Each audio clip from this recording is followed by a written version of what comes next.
and welcome to Gymnastics with Joy, the podcast that flips your perspective on gymnastics, where every athlete has a story and we're here to tell it.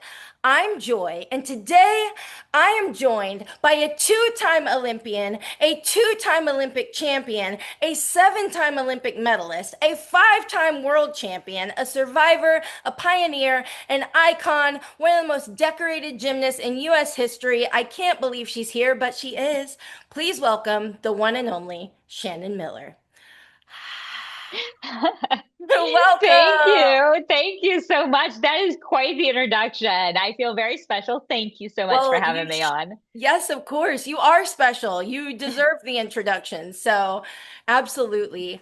I honestly want to start. I have so many questions for you, and I want to start from the beginning a little bit, and reflect on your journey, from a young gymnast in Oklahoma to becoming one of the most decorated Olympians in U.S. history. What feels most surreal to you about all of that today? Oh my goodness. There's so much. There's Hmm. just so much when you look back and you think about just all the things that took place and what had to happen for the success, but also all the failures and getting back up and all of it. As you mentioned, I grew up in Oklahoma and I wore actually a lot of people don't know I wore braces on my legs as a baby because my legs were turned in and they weren't sure if I was going to walk or walk correctly and so I go from that to how did this little girl, the skinny little legs and everything go, just awkward girl, super shy, go from that to an Olympian. Yeah. And it was gymnastics didn't run in my family. We had never heard of the Olympics. And then also to the things that I'm doing today, which is so far beyond what I ever imagined as a shy person growing up. Now to like speak for a living is crazy. Yeah, absolutely. And you've lived multiple chapters in one lifetime. An elite athlete, Olympic champion, an advocate, a survivor, a speaker. How do you define success now compared to how you defined it as a gymnast? I find a different definition of success every day. Some days success is I finish 6 loads of laundry and I'm good. Hmm. Other days it's win an Olympic gold medal. All right. So every day is a little bit different, but I think success overall for me is, did I set a goal and was I able to accomplish that goal? And that doesn't mean it's always a straight line from A to B. Sometimes it's twisty and turn and curved, and sometimes the goal might shift a little bit along the way. But if I can set out to achieve something and improve myself, do something for others, then it's a good thing. Yeah, absolutely. And I love that that an Olympic champion put this into perspective that sometimes success is doing the laundry. That as an everyday girl, that actually means a lot to me because sometimes that's what success is for me as well. And that shows that you're a human being, You may be a two-time Olympic champion, but you're also a human being. And that first and foremost. And so that's something that all can relate to. You began gymnastics at a very young age, and I would like to know your kind of gymnastics origin story. You said you wore braces on your legs. I did not know Yeah. that. Yeah. So what initially drew you to the sport, and what is your origin story? And when did it shift from something fun to something serious? So I started, well, really, and my origin story is all I ever wanted to be in life was like my big sis. Mm, She's 2 years older than me. And as kids, my mom would say that I would drag that bar around with me, the braces that I had to wear on my legs, and I would try to do everything that she was doing. And when those came off, and I ended up walking on time and all of that, but I would just do everything she wanted to do. So she wanted to go into dance. mm, When she was around 6 years old. I was 4 at the time. mm, And of course, I begged and pleaded and maybe cried a little bit, trying to get my way into dance classes. And I ended up loving that. mm, That was kind of my first love was ballet. mm, And my sister decided to move on from that a little while later. And so I moved on as well. And we happened to get a trampoline in our backyard. My parents had found a trampoline at a garage sale and got that for me and my sister for Christmas one year. And this was not the trampolines of today where there's padding and netting and all of this. I mean, this was bare bones and we loved it. We would try to learn flips on that and then on the furniture. And I think that's when my parents were feeling like, okay, someone's going to get hurt. We need to get them into something where they Yeah. can do this under some kind of, safety. And so it kind of looked like gymnastics, and they called a couple of gyms. They really didn't know what gymnastics was, but we went to the first one that called back. Mm. And I fell in love. I mean, I got to go into this gym and run and jump and twist and turn, and no one told me to stop. It was fantastic, and I just fell absolutely in love with the sport. And Mm. my sister, she moved on to swimming a little while later, but I was just so in love and stuck that out. And you asked kind of when it went from just kind of a fun thing to more of work. And for me, I think it was always fun. Yeah. Yes, it was work also, Yeah. but I loved going in the gym. And I was just going in one day a week for like an hour. And at some point, my coaches asked my parents if I could come in a little bit more. They saw how much I loved. I never wanted to leave. Mhm. And finally, my parents, originally they told me no. They told my coaches, no, that's it. We don't need to go anymore. And I begged and pleaded again. And my dad finally said, just take her as much as she wants to go, and she'll be so burnt out in 2 weeks, we'll be done. And that didn't happen, but I loved it, and was recreation until about 9 years old, when the coach at the original gym I was at came to me and a group of maybe five of us and said, I know that you guys are looking forward to competing, but we just don't have the funds to have a competitive team.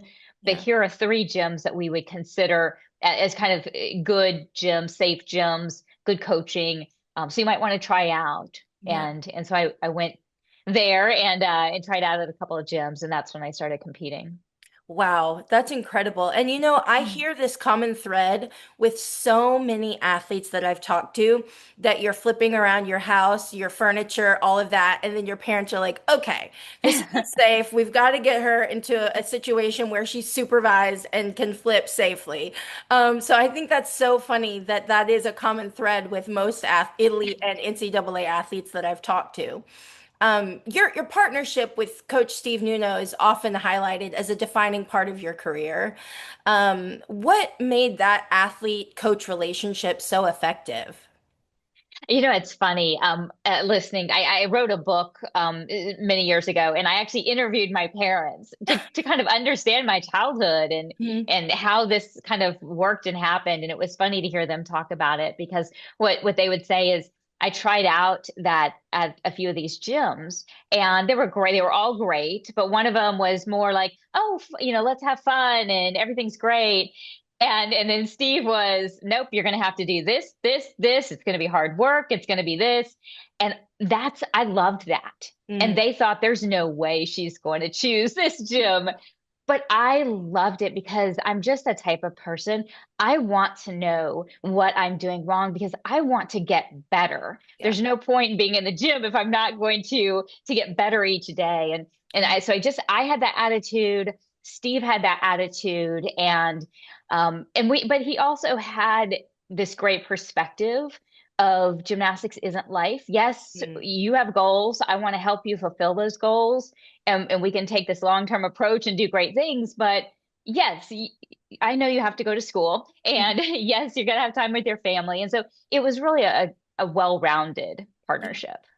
That's great to hear, because I hear a lot of times where it's kind of not that way, where they have it's all and they don't have a lot of time for anything else. So it's great that you have balance. And obviously I know that you spend a lot of time in the gym, but hearing a coach that encouraged that kind of balance is really important. And I'm sure you said that you really liked that he said, no, you're going to do this and you're going to do this and things like that, because that's a champion mindset right there, liking the hard work and wanting to accomplish those goals. And that is why you are a champion, you know?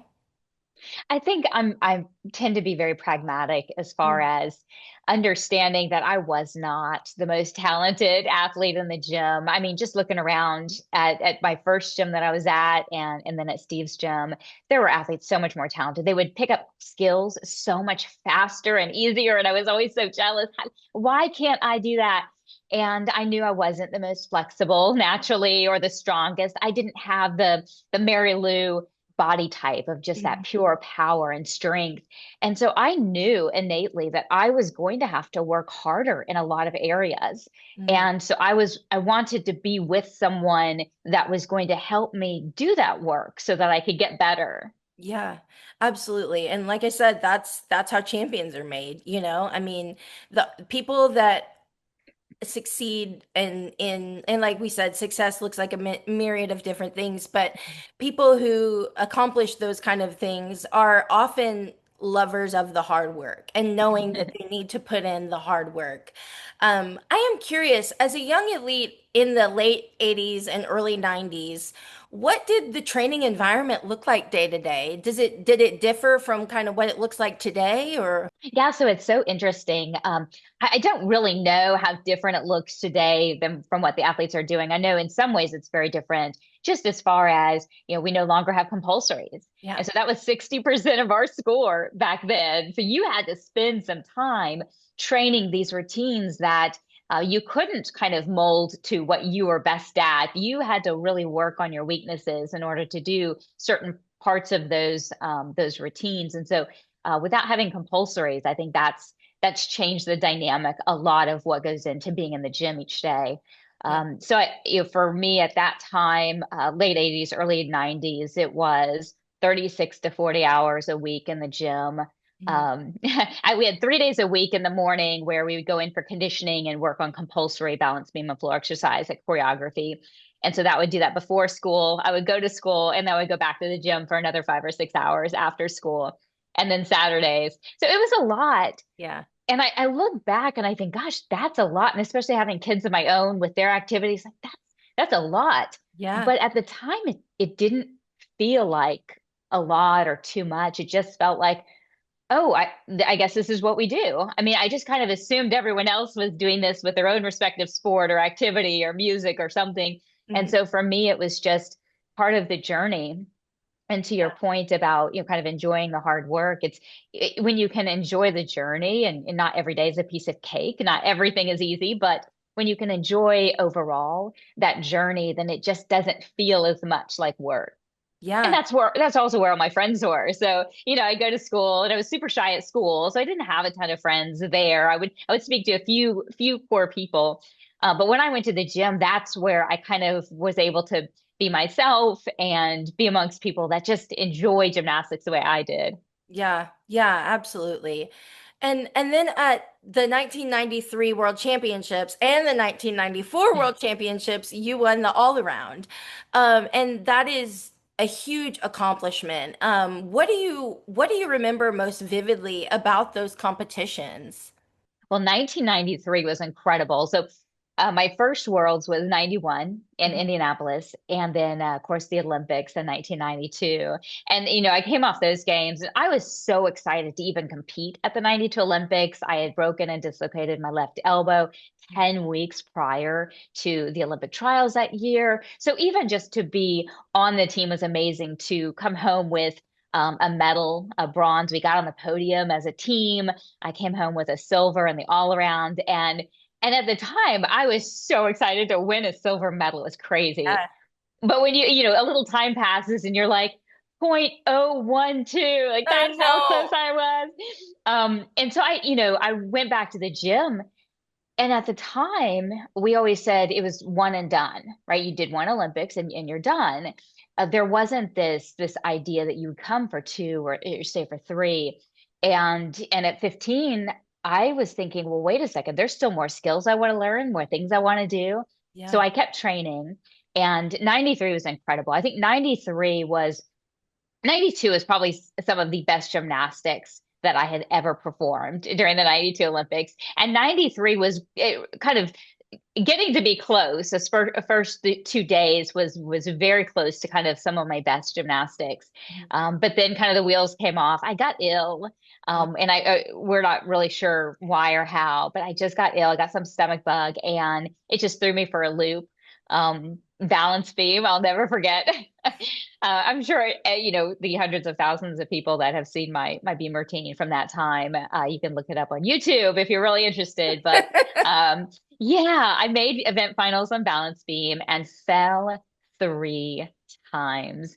And I remember every moment of that routine because my head was a little foggy, but I'm here, I'm going to do Yeah. it. Yeah. And I went up and I missed my first set of skills. And I remember hitting my ribs on the way down the beam. It And looked painful.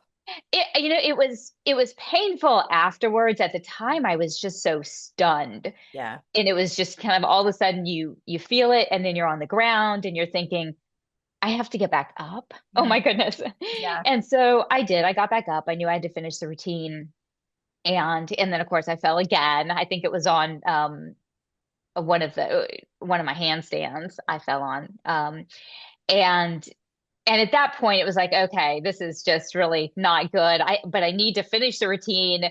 I just need to finish somewhat respectively. I really want to hide under a table right now, but I have to Mhm. finish.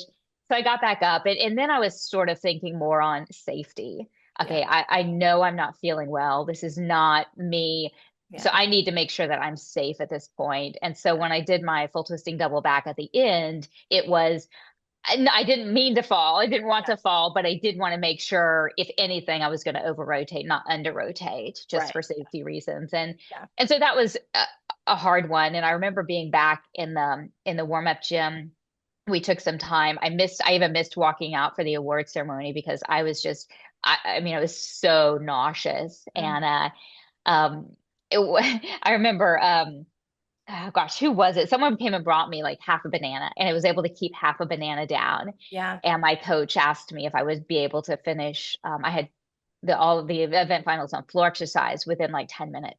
Mm. And he said, well, what do you want to do? And I'm thinking, well, I really don't know because everything in my body says if I'm here, I have to compete. I have taken a spot from someone who could be here competing. So I need to go. And Mhm. then the other part of me is thinking, but what's going to happen? Yeah. So, I guess I figured, a 40 by 40 floor exercise, there was less chance of me completely falling off of it. So, I took a little bit of time and went out and ended up winning gold on floor. And Yeah. that was kind of a little bit of redemption, but 93 was a roller coaster. And so going to 94 the next year, it was like, okay, I've got to redeem myself from balance beam at least.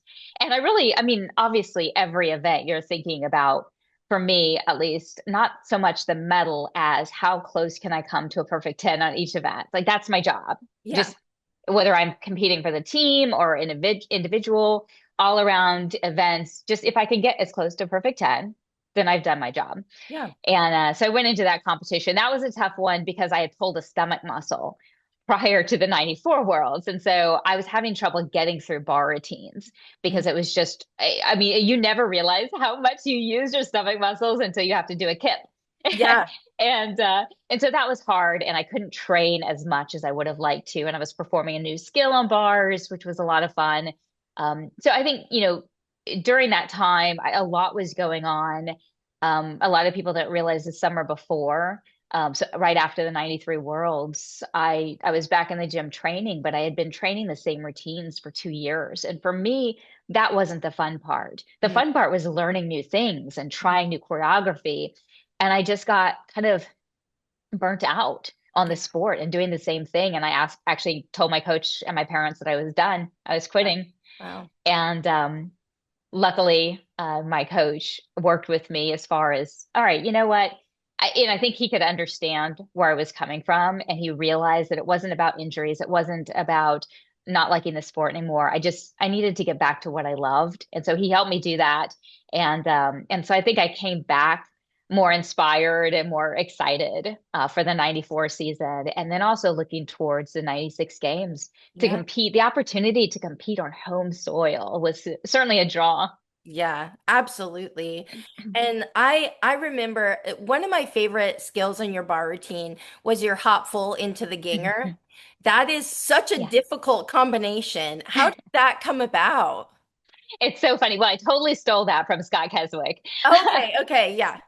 So Steve always loved, and Peggy, my balance beam coach, they Mhm. both loved interesting skills. Mhm. And I would go to these, I think I went to Swiss Cup and Arthur Gander, and we were with Scott Keswick. Mhm. And I've been to a pairs competition with him, and we'd watch him on high bar, and he was doing Mhm. this hop full to a ginger. Yeah.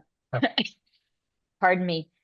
And so we saw this hop full to a ginger, and Steve's like, "Well, do you think you want to try that?" And I remember working on it, and it's a leap of faith. You kind of go up, and it's like, okay, you've got to get the turn initiated, but you can't miss. I mean, you're up on top of the ball bar, and you're headed towards the floor in the wrong direction, so Yeah. you cannot miss. And so that was a lot of fun to try. It was very challenging, but kind of once I got it, it Mhm. was one of those moves, the hop full and also the ginger. Mhm. Those were the only moves in gymnastics that I could never truly mentally wrap my mind around. Like every Mhm. other skill, I could visualize myself, I could perform it in my head going through it. But especially the ginger, it was one of those skills I just couldn't figure it out in my head. I just had to feel it. And Yeah. so that was an interesting combination for me, but I loved it. That was one of my favorites as well. Yeah, so good. So, so good. And the all-around titles that you won came during a very competitive era globally. What did it take mentally and physically to rise above that field? Because there were some incredible gymnasts through that time. Oh my goodness. There were so many amazing gymnasts from, the Soviets that then broke up. And so then there were more competing because there were Yeah. more countries. So you had all of these amazing gymnasts. You had Romania was so strong at the time, and Yeah. China. And I mean, it was just so hard to break into that. And that's why 92 to even get on the podium was such a big deal. So Yeah. 93, 94 was just, it was insane. But I mean, I loved it. I mean, I Yeah. love having that competition, and so many of them are still friends of mine because I think we just have this great respect for the sport and for how tough it is. And so, you may not always win, but you can still appreciate great gymnastics. Absolutely. Absolutely. And I did when you mentioned the 92 Olympics, and I wanted to talk about that as well because you were only 15 like you said. And then you won multiple medals. And what do you remember about stepping onto that Olympic stage for the first time? Oh my goodness. Well, like I said, coming off of injury, even making the team was such a huge deal. And I had just turned 15, and it was just such a wild experience. You go away. We were in France for 2 weeks prior to leaving for Barcelona and entering the Olympic Village. And that's tough. I mean, you think about this is a time where we didn't have internet, we didn't have social media or cell phones. So you had absolutely no contact with your family and friends. And so you're dealing with, being a little homesick and knowing that you have weeks and weeks to still go, and also the hard training. And what I didn't realize until I got back home was I had actually broken my foot during that time. The matting was so hard. And so there were all these things going on that you don't really think about it too much until you get to the arena. Hmm. And on the first day of competition, when you walk into that Olympic arena and you see how many people are screaming and cheering, it is next level. And just walking in the arena was just so tremendous. I remember we walked in, and I'll never forget because there were some US troops up in the, like, I mean, we're talking nosebleed section, and they Yeah. had this huge American flag. And you're just craving anything from home, and you Yeah. saw that, you're like, okay, people are supporting me. And it was so lovely. It was just such a wonderful time. And then I just quick story about, just having a piece of home. When we first went into the Olympic Village, we had to go into processing, and you get your IDs and all of that. And so we're in there. We're one of the first to arrive. We'll come right in after us, the dream team. So the entire basketball team, and it's, Oh my Scottie goodness. Pippen, and I mean, it's all of them. And they were so nice and so generous with their time. And it was one of those things where you realize being at the Olympics, it's like everyone's family. I mean, it doesn't matter what country or what sport. It's just everyone's family, and it was so great to see them because I grew up with them watching with my dad that it Yeah. really felt like I know these people, Yeah. and they were so sweet. So you get the shortest and the tallest, and so that was really fun. And you start meeting people at the Olympic Village, and it's just the camaraderie that comes out of the Olympics is so amazing. Yeah, absolutely. I can't imagine being 15 years old and seeing the dream team walk in and being like, "Oh my gosh," having watched them, that would be incredible. Oh my goodness. And then of course the 96 Olympics. You went from being this like bright-eyed, I mean, you were still bright-eyed in the 96 Olympics, but you were a newcomer at that time. And it was your first Olympics in 92. And then in 96, you were the leader of the team of the Magnificent Seven. It's one of the most iconic teams in sports history. When do you think, when you think about that group, what stands out the most? Oh, there's so much. And I actually was just texting some of them earlier today because we have our 30th anniversary coming up this summer, which is Yes, insane. yes, It's amazing because we're all 29. So right. but I know it I mean obviously what I think about now is our friendships and who we are as people because that's what we've come to know Yeah. over time. What people don't realize that when we went into the 96 Olympics, we didn't really know each other that well. Hmm. Again, that's a time when there was no internet and social media and Facebook and Right. texting each other all the time. There was none of that. So you saw each other at different competitions Yeah. and you didn't always even get to talk at the competitions. You're there and you warm up and you compete and you head home. Yeah. And so some of them I knew better. Carrie Strug, Dominique Dawes. I'd roomed with Dominique quite a bit, Mhm. but we bonded really through the games and then after the games on tour.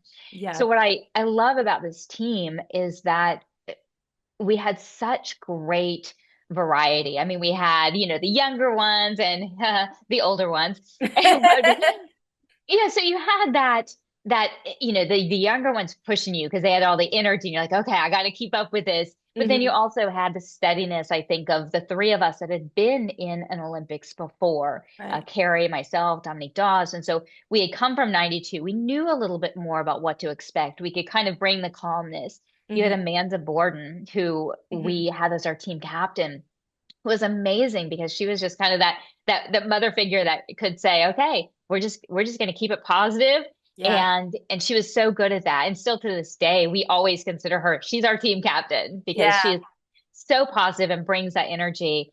So it was a great mix of people Yeah. and I think skill level as well. It was just all of the right things at the right time in the right moment. Yeah. I'm 35. So I remember watching the 96 Olympics. It was actually the first gymnastics I ever watched in my life Mm. was the 96 team final, the optional portion. And I remember so vividly that competition. I mean, I'm sitting there, I'm 5 years old, and I'm just like in awe of all of that you all accomplished. And I remember seeing gymnastics for the first time and thinking, what is this sport? This is incredible. And then my sister became a gymnast. And I, like you said, you wanted to be like your big sis. I wanted to be like my big sis too. So I wanted to be a gymnast. So all of this, all of gymnastics kind of came at me pretty quickly. Um, but I ended up not being a gymnast because I developed a really big fear of flipping backwards. I could not get my back handspring to save my life because it was so scary to me. So now I always tell people on the podcast, I do adult gymnastics, and I'm working on getting my round off back handspring. So that's exciting. But I remember that it was the 96 Olympics that inspired me to love gymnastics. And I remember watching the last rotation, and I remember watching you guys on the podium and thinking it was the most incredible thing that I had ever seen. And I remember seeing you and the even though you weren't the team captain, you had this sense of leadership. And I am curious leadership looked like for you on that team and how you was it how did you lead? What was your way of leading during that time? Well, first of all, I love that you're doing adult gymnastics. That's fantastic. And I mean, that I could not hear anything more lovely than that we helped inspire people to get started in gymnastics or find their own passion. Hey, just make them believe that whatever goal they set, that they could possibly achieve that goal. So I love that. For me, I think leadership, especially during that time, I wasn't very vocal. I was very shy. Hmm. So there wasn't a lot of, let's go and, just cheering from the sidelines. For me, leadership was about setting an example. It Yeah. was lead by example, and still, some of my teammates today, they still joke with me because even in '92, they'd be like, yeah, we'd do 6 beam routines and we thought we were just killing it. And then you're over there doing 7, 8, 9, 10, 11. And and so I think for me it was, work ethic and hopefully attitude. Yeah. Um, and just kind of giving 100% effort Yeah. every time out. Yeah. I hope that that's how I was able to lead by example. And then also, helping out if needed, if anyone had any questions or, again, it goes back to having been in Olympics before, that younger athletes are watching what you do and how you walk and what flag to watch for. And, all of the kind of the nitty gritty that goes on that no one ever sees on television. Yeah. That's so important to just kind of making sure you're doing all the things you're supposed to do. Yeah, that reminds me of Paris with Simone. I remember watching the medal ceremony and Simone was like walking everybody through where to wave, how to turn, do all these things. And I was like that, yes, that is so I mean because I mean most of those team members had been to an Olympics before, but she's still the leader of that team. And Hesley obviously was a newcomer. And so I thought it was just so cool seeing her lead. But I do agree with you because watching that Olympics, you have this quiet leadership about you. Like you said, you weren't super vocal. But I remember the compulsories and beam being a trouble spot for the Magnificent Seven Oh, during yeah. compulsories. But you got up there and you hit a great beam routine. And that was like, that kind of saved that rotation. And I remember thinking, yeah, she's a leader. She is a leader just by example. So, hearing you say that, I mean, I already knew the answer to that, but I wanted you to answer it as well because it was your perspective. But yeah, the way that you led that team was incredible, and it was not loud, it was not super vocal, but it was with a quiet confidence, and I think that was really important.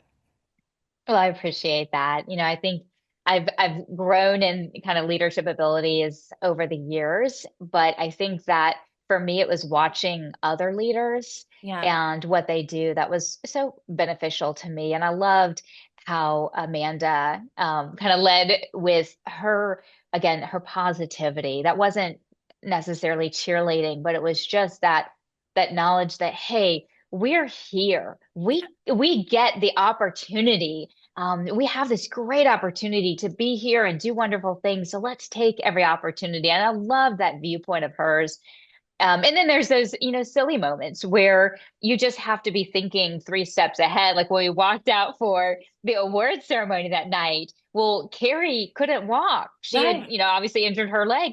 And so it's knowing that, okay, once we get out, I bent over and I'm whispering to Dominique Moceanu, who's on the other side of Carrie, we have to help her up. Like Yeah. there's just logistical things as Yeah. well. And so I feel like my mom brain was already clicking at that point of just the logistics of, okay, how do we get up and how do we help her down? And, Yeah. just all of those things that a team does for each other that you don't think about, Yeah. you just kind of do it. Yeah, absolutely. Yes. And the team final in Atlanta is still one of the most watched and emotional moments in gymnastics history. I actually it's like I said, I already told you it was the first gymnastics I ever watched, so it's a comfort meet for me. It's a comfort competition that I watch over and over again. But what do you remember from that competition as it was unfolding? Because obviously you're at a home Olympics. I remember you guys walking out into the arena during team final, and the crowd was just erupting. So, what do you specifically remember as that competition unfolded? Well, we don't have time to talk about everything I Yeah, remember. We might yeah, have yeah. to do a part two. Right, right, But right. but one of the things I remember most about that final night of the team competition. So this is the gold medal rounds, optionals, and JC Phelps. Hmm. JC had missed, I think she had missed maybe every routine and warm-ups Yeah. on uneven bars, which was our Okay. first event going in. Hmm. And I mean, I wasn't really paying that much attention because I'm, laser focused on my own routine and what I've got to do. Hmm. But it kind of, you have a little mental note. And then we walked out onto the floor and you go from the warm-up gym, you walk through the curtain and you go compete. There's not a lot of time there. Yeah. And she walked out. She was first up, saluted the judge, and she performed, as you saw, everyone saw the most beautiful routine Yeah. I think she'd ever done. Yeah. And so when she stuck the landing, it was just that moment in time where it was like, okay, that's it, let's go. And I really believe she had maybe the toughest position that night because she was the base score, as we call Yeah. it. She was the lead off for the team, setting the tone for the night. And that's a tough place to be. Yeah. And she started us off on such a high note that it was like we just kind of grew from there. Yeah, she started with a huge score. Yeah. And that definitely set the tone, and it was just like one right after the other, right after the other. It was iconic first rotation for sure. I mean I do want to talk about kind of transitioning out of elite gymnastics Yeah. because you to this day have such an incredible career. You after such a decorated gymnastics career, what was the transition out of elite gymnastics like for you personally? I think it's always tough. I Yeah. think it's tough to go, whether it's collegiate or professional or Olympic, Mhm. transitioning into what you would call regular life. Yeah. And I think as a younger athlete, it's maybe more challenging. I don't know. It might not be, but because Mhm. that's all I've ever known. And so I was very fortunate that my parents had really stressed education. Mm. And so it was for them, that's great that you wanted to do this Olympic thing and we'll support you and wish you well, but how'd you do on your math test? I mean, it was very much this is what's going to last you a lifetime is your education. Sport's going to come and go. Whether you get injured or whether you stop or whether you just retire, it's Yeah. going to end earlier. Yeah. And and so going from that understanding, I think helped me keep that balance a little bit. So I was continuing to take college classes, even through the 96 Olympics Mhm. and afterwards. And so that kept me going and kind of gave me that space Mhm. to figure out what else I was going to do with my life. And Yeah. so I got my undergrad degrees in marketing and then stayed on a couple years for an entrepreneurship degree and then went to law school and got that degree and started my company. And during that time, I had realized that health and fitness was such an important part of my life, but Mhm. I would watch other women around me put that to the back burner. Mhm. They get all their kids to their doctor's appointments and get Yeah. everyone else focused on their health, but then they weren't able to have time for themselves. And so Yeah. between that and just stopping gymnastics and realizing that I didn't know how to train or work out as a non-elite athlete. I didn't know how Yeah. to train or be fit without being on a balance beam. And so I kind of went through that myself during that time. And I also went from being very shy to realizing that I could not stay that way. I was going to have to broaden my horizon and just kind of come out of my bubble a little bit Mhm. because I just wasn't socializing at all. And so during that time, I was beginning my business, but I was also starting to speak. I thought of the scariest thing I could think of was speaking in front of people.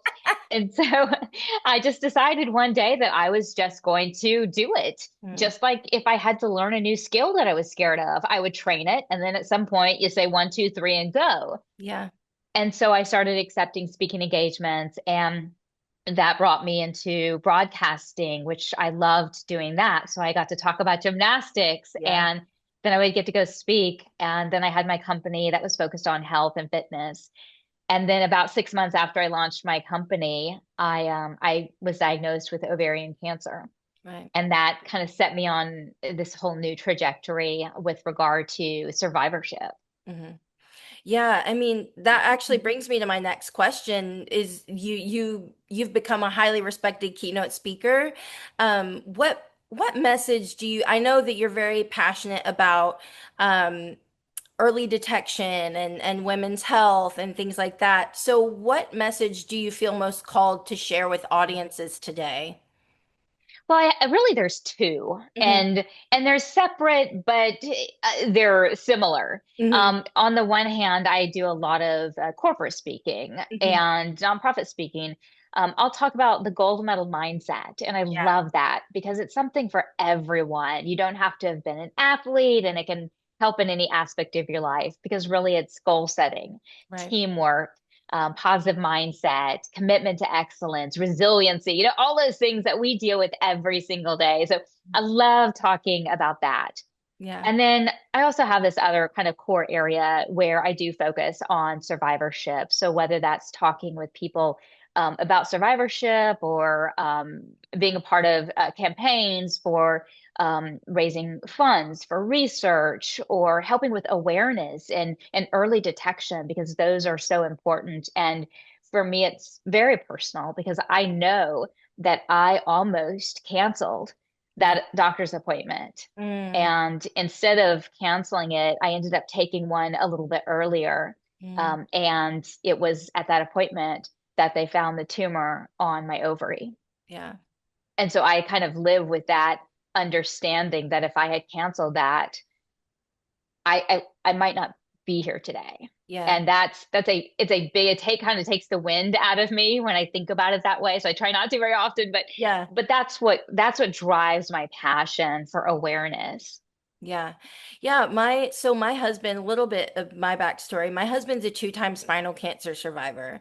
And he was diagnosed at 16 and then again at 18, 2 years later. Mm, And he had the tumor was on his sacrum and it was mixed into all these nerves and it was a very it was a late detection because no one's thinking that this he was an athlete as well.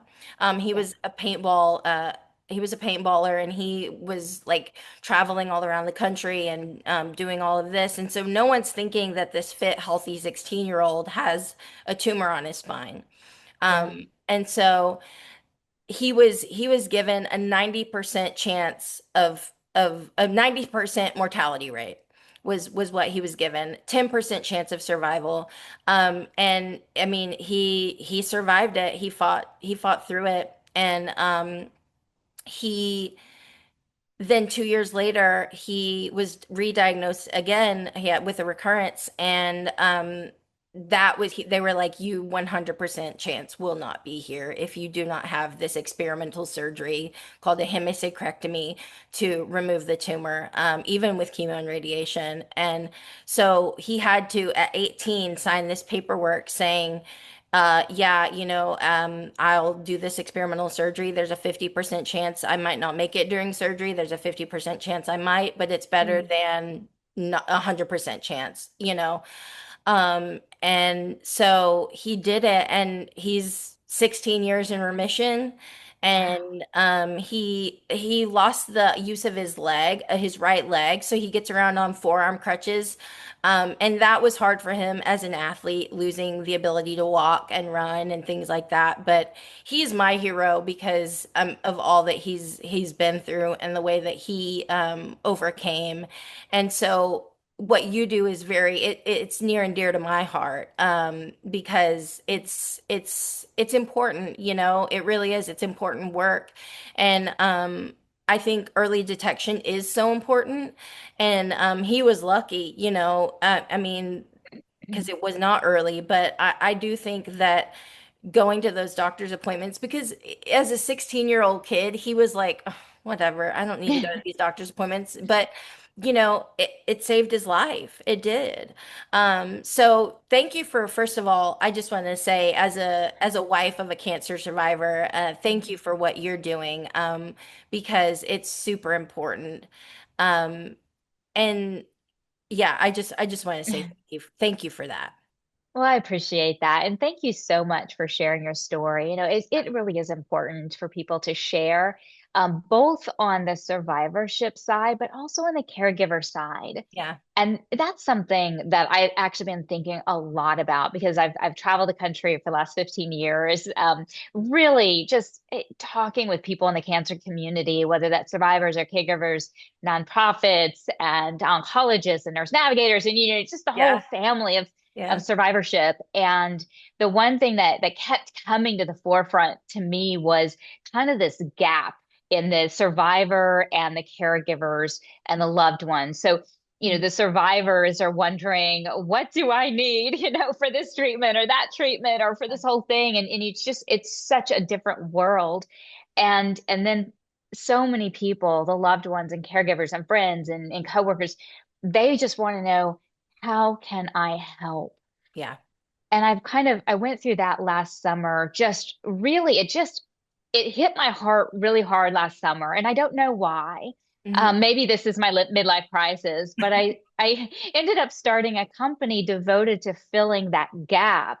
Yeah. And it's so wonderful. And we've had such great response because it fills this gap between what do I need? What are those products that can help me, the non-medical side Right. of care, the wigs and the Yeah. skincare and all of that. But then how do I let people know that this is actually what I need? Yeah. Not, maybe not the flowers and Yeah. as much food, but these are the specifics. And so we ended up creating these gift registries. So you could Yeah. actually set up a gift registry for that. And it's made my heart happy because I can see the relief Hmm. from survivors that are kind of, now I won't want to say tired of trying to answer, but having trouble answering the question, how do I help? Or let me know how I can help. And they're like, I can't tell you. Yeah. But then the loved ones who, I mean, you look at their faces, and I felt this. My mother's a two-time survivor, and I felt Yeah. that that feeling of, but I don't know how to help. I don't know what to say or do. I can't cure it. And so being able to say, yes, here's a link to my registry, and people can just help. It's been so wonderful. And I hope that I can continue this work. It's what, again, it's what makes my heart happy. Yeah, yes, absolutely. And I wanted to talk about, because you are the founder and CEO of Salto Health, and talk about how meaningful that work is for you. And I wanted to bring up the registry, so I'm glad that you brought it up because that's important work as well. Because as caregivers, and my husband still deals with a lot of health issues as a result of all the chemo and radiation and things that he's experienced in his Yeah. life. He was actually just hospitalized last week for pancreatitis. And it's been a roller coaster. And there have been so many times where we've had to reach out to our communities and ask for help. Yeah. So it's such important work that you're doing. So talk about Salto Health and kind of the meaning behind it. Well, I think so. Just generally, Salto Health, it connects cancer patients with the products that are often needed during the cancer journey. So it just helps survivors easily share those needs Hmm. with all of those who want to help. Because how many times do people say, "Oh, well, let me know how I can help," or it's kind of this awkward thing of, "Well, I want to help, but I really don't know how, and I don't want to say the wrong thing, so maybe I just don't do anything at all." Yeah. And then on the survivor side, it's hard. I love that you felt confident asking for help because sometimes it's hard Yeah. as a survivor. And especially if you have been the caregiver, if you're mom and everyone comes to you for help, all of a sudden it's really difficult to be like, oh, well, now I need the help. Yeah. Um, I felt that I didn't want to complain. I didn't want to burden anyone. I was just going to suffer in silence. I was going to handle it on my own. And of course, that didn't work very well. So Yeah. it's maybe one of the biggest lessons I learned. And so to me, Salto Health is really just about allowing survivors to find their voice and the ability to ask for help in a way that's comfortable. Yeah. And then the ability for for loved ones to help in a way that's meaningful. Yeah. I've talked to so many survivors, and they're so sweet. Some of them will be like, I love when people bring over food. It's very sweet. Um, could you mention to so and so? And I'm like, I'm speaking at an event, and they'll be like, could you mention to my aunt or mention to my so and so that I can't taste, like I can't, my tastes have changed. I don't like that anymore. I Yeah. can't smell, or when I smell, I'm just nauseous. Yeah. So a lot of times flowers and food become a little bit more challenging, even though as people that want to help, that's what we go to, right? Food Yeah. and flowers. Like that's, Yeah. so it is important to be able to say, you know what would really help are these things on the registry. I'm going through, chemotherapy. And so for Yeah. me, I'm dealing with nausea or neuropathy or fatigue. I'm having trouble sleeping, or, I'd like some aromatherapy that would help with this and that. There's so many things, wigs and skincare, and Yeah. there's really all of these great things. And what I realized when I started sharing my story back in 2011 is that people, survivors and caregivers would be so willing to help. Oh, well, you have to try this, type of skincare. Or did Yeah. you know that they have, like things I didn't know that they have that existed, Mhm. like eyebrow tattoos. Yeah. That's Yeah. that's a big deal. Yeah. When you lose your hair, it's one thing because you can put on a hat or a wig or a cap or scarf, or you just go au naturel and it's fine. Yeah. But when you lose your eyebrows, Yeah. people don't know where to look on your face when they're speaking to you. It Mm. is a very defining thing. Yeah. And so even just something like that is so important and so personal. Yeah. So we want to give education on those types of things, but also provide the ability for people to purchase them. And to your point, with regard to survivorship, is it lasts more, when someone's diagnosed, it's the first 2 weeks, everyone's on board, everyone's calling to help. Hmm. But then that drifts away. Yeah. And yet survivors still need help. They need Yeah. help for weeks, months, years. Yeah. And so being able to say, oh, hey, we've now entered this phase of the journey. We would love some help with X, Y, or Z is Yeah. so important. Yeah, I mean, absolutely. My husband, like I said, he gets around on forearm crutches. Those crutches are almost $300 for a pair of crutches, and he goes through them like every couple of months because he uses them like crazy. So that's a huge expense that people don't consider or think about, when Yeah. they see a survivor. They see 16 years in remission, but they don't see all the follow-up appointments, all the Yes. medications, all of that.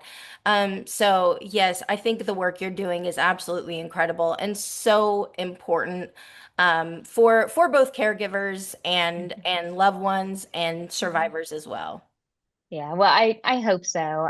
It's been great. I love the work that I have the opportunity to do. I love working with survivors, but I love working in the entire cancer community because everyone is so great. I mean, everyone's just what it reminds me every single day is there are just so many wonderful people that want to help in any way they possibly can. Yeah, absolutely. Yeah. And as a survivor, I think it gains perspective, or at least this is what I'm learning from my husband. You get a perspective on enjoying the little things in life. So you find joy in the day-to-day things. So I'm curious, what brings you the most joy in your life right now? Oh, I mean, my kids. Hmm. I just, it's so crazy to watch children grow up. It's just such an amazing thing, and to see their personalities form, and just every day is kind of a ball of surprises. Yeah. And yeah, I would say motherhood's not for the faint of heart, certainly, but it is so amazing, and they make me smile, as do my furry children as well. Yes, I don't have human children, but I do have my two fur babies, and they are my babies. They absolutely are. Absolutely. Yes.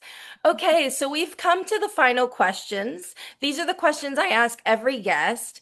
It kind of shows how you're alike, how you're different.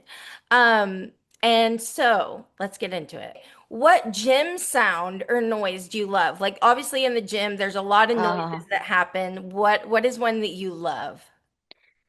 so I love just There's a couple. One is like the squeaking of the bars, Mm-hmm. right? As you're like doing giant swings and whatnot, Mm-hmm. or catching the bar. Mm-hmm. But then I think also beam, like the sound of landing on the beam, because Mm-hmm. it's an interesting sound. It's different than landing on a mat or any other piece of equipment. So I like that sound. Yeah, like a triple series, or back in the 90s, a quadruple series. Yeah, yeah, yeah. And you get kind of the repetition sounds. Yeah. Yeah, yeah. It's like ASMR. Yes, absolutely.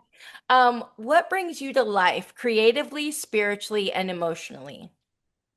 Oh gosh. Um, they dance. I mean, I Mm, don't do much of it anymore, but um dance is just something that makes me feel good. yeah. My kids will tell you I don't have the best moves, but it just, it makes you feel alive. Yeah, absolutely. I love that. What is your favorite guilty pleasure TV show? Oh gosh. I mostly only watch reruns of things. Hey, that's Um, fair. I do too. I am, watch a lot of home shows, like Yeah. renovation shows. I Yeah, love that. those are so fascinating. I love home renovation shows, the where you can see like the start of something and then the completion of it. It's very satisfying. Yes, yes. And Yes. it's all wrapped up nicely in like Yeah. 30 minutes or an hour. Yeah, absolutely. I love that. Okay, if you're reincarnated as an animal, what animal would you be? Oh, definitely a dog. I mean, they have the best life. They do. Absolutely. They do. And we don't deserve dogs. They're just so precious. They're so precious. I love them. My husband's a dog trainer, so Oh, we I love that. yeah, we're big into dogs. Okay, looking back, what would little Shannon be most proud of right now? Oh gosh.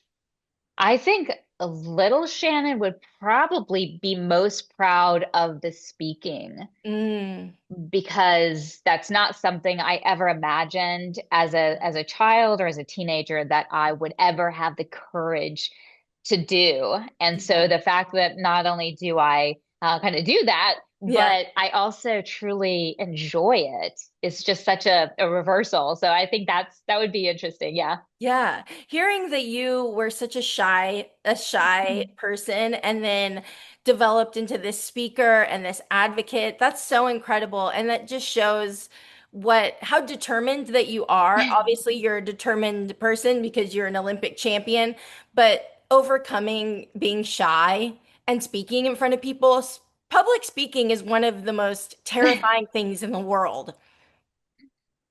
It is, and but I hope that again, it's one of those areas, I talk about how shy I was when I'm speaking because I think it's important. And I've heard from so many people that'll come up to me afterwards and they say, "Oh my gosh, I have this presentation that I have to give in front of, these 20 people, and I'm so terrified, but you've made me feel like I think I could do it. I'm going to start practicing." And gosh, if you can do this, I can maybe do it too. And I love that. Again, it's kind of the lead by example and hopefully inspire people to conquer their own fears and just try to achieve that goal that they might have that might never really have thought was possible, but with a little work and maybe a little jumping in, a little encouragement, they could do it. Yeah, absolutely. Well, thank you so much, Shannon, for coming on this podcast. You are such an icon, such an inspiration, one of the greatest gymnasts of all time, truly. Like I said, you're a huge part of why I fell in love with gymnastics. So thank you for all that you've done for the gymnastics community, for the survivor community, for the caregiver community, all of it. You're so appreciated and your work is so important. Oh, thank you so much. I appreciate you having me on, and I just wish you all the best of luck. Thank you so much. Truly, you are an inspiration. So thank you so much for all that you've done. And I hope that everything that you do in the future, I know you're going to succeed at because that's just the gold medal mindset that you have. Thank you so much. I appreciate it. Yeah. I'll talk to you later. All right, bye bye. Bye. Something, something, you know what? We get